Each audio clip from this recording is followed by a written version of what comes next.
I think for a while when I go to meetings, pure marketing meetings like ANA or something like that, they're all talking about how for the first time in the last 5, 10 years, brands are expected to take positions on social issues. They never were before. Now, teams, owners, et cetera, are maybe increasingly expected to take positions on social issues. You have, there was clearly some risk there. What was your thought process?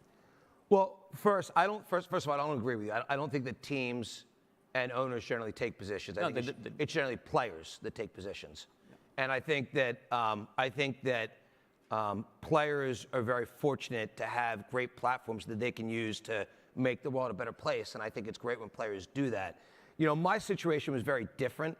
I didn't want to get involved in this situation. It happened to be one of my closest friends who, I see Vino over here, who had met, my buddy Meek Mill several times, just, hanging out with me before he got royally screwed over. And when I watched, a guy who, I'd known really well, I watched a probation officer and a district attorney both say what a great person he was and that they recommend no sentence. Then I watched him get sent to jail for 2 to 4 years for popping a wheelie on a motorcycle and for breaking up a fight in an airport where there were no charges in either situation, but he got sent to state prison for 2 to 4 years. I didn't have a choice but to kind of take over. As one of my closest friends, and I watched them take him away in handcuffs in front of me. So I never wanted to get involved. I never would have gotten involved. And people say to me all the time, like, you're such a great person for getting involved with this. I'm like, I'm not, because had it been one of Meek's friends, I would have said, like, can I write a check to help out? Right. But because it was one of my closest friends, I had no choice but to get involved. And for me,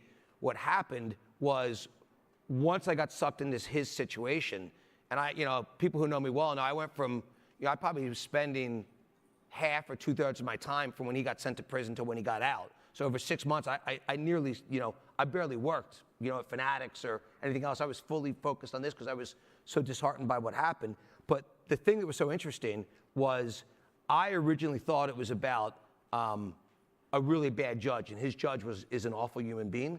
But what I learned during the process was that the system was fundamentally broken, and it really takes people that have the least chance, and it keeps them stuck in a broken criminal justice system. So he was, he was originally charged for pointing a gun when he was 19 years old at multiple police officers. He always told me from the day I met him, Michael, if a young black male points a gun at multiple police officers, that's called suicide. Yeah, he won't be alive. Right. Yeah. And by the way, and the law enforcement would be doing their job, to shoot and kill him. And so he always told me he never did it. And then, he got sent to prison, and 3 months later, after we had 20 investigators working full time for 3 months, they found out that he didn't point the gun, which is what he always said. Another cop came forward and said, the whole thing's a lie. And we still couldn't get him out of prison. And at that point, I said, this system is so fundamentally broken. As soon as you get out of prison, we got to we got to fix this. And so this kind of changed from a mission of how to get him out of prison to how do we fix the overall system. And I'd say a lot of people told me, there's probably people in this room who said to me, like, Michael, you're nuts.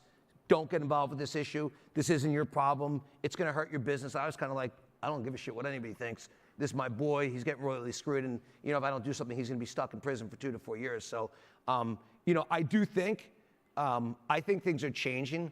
Brands, I loved what Nike did with the Colin Kaepernick stuff. Mm-hmm. I guess it was late last year. I know I had many NFL owners who called me and said, hey, the second happened, hey, what do you think? This is really bad. And I'm actually like, I think it's actually great that Nike's taking a position. And by the way, if Nike, trust me, Nike's done a lot of research. If they're taking this position, it's a winning position. And by the way, they're also going to help you solve the issue as well, because now you've got another big brand in the fight. It's a little more difficult for the president to just go after, he was going after the NFL. Now he had to go after NFL and Nike. And by the way, this is really not an issue. The issue's kind of, gone away for the most part, as it related to the noise around it. So I actually think athletes have done a great job, especially in the NBA, using their platforms to go after issues that they truly care about.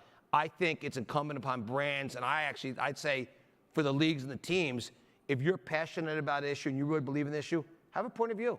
And, that's my perspective. And again, I didn't get into it thinking that. To me, it was just, I got into it by accident. Do the right thing. But I think, I think one of the things that's really helped the NBA's popularity is their encouragement of players to, take positions on issues that they care about. And they've taken some of their own.